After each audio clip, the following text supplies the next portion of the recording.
Ang gum syrup ay isang pangunahing ingredients ng pantanggal ng makeup.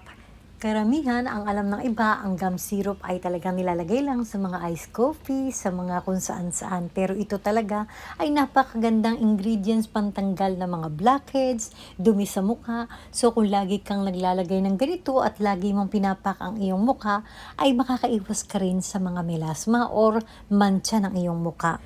So, ito yung sarili kong version. Magtitimpla tayo ng calamansi, gum syrup, lalagyan din natin ng milk. Siguro nagtataka kayo bakit mayroong milk meron ng calamansi. Kasi kailangan natin yung katas ng milk. Nakikita nyo ba sa mga yogurt talagang merong excess na tubig, di ba? So yun, parang ganun lang yung ating kukunin. Ngayon, kung wala namang kayong milk at meron kayong yogurt, ay mas maganda. So ito ay paghalu-haluin lang at ipak sa inyong mukha. So, alam nyo ba guys, para mas maganda, bago nyo ito ipahid, ay mag-scrub muna kayo ng baking soda or kaya yung granule sugar. At para anti-wrinkles, bago kayo magpahid nito, kumuha kayo ng hot wet towel. Ilagay nyo muna sa inyong mukha para lang bang paplansyahin mo muna bago mo ngayon ipahid ito.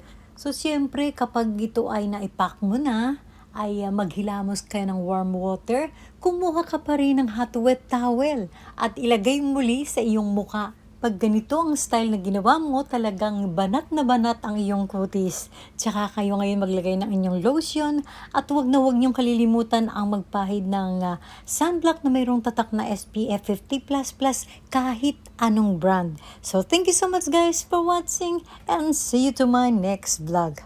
Bye!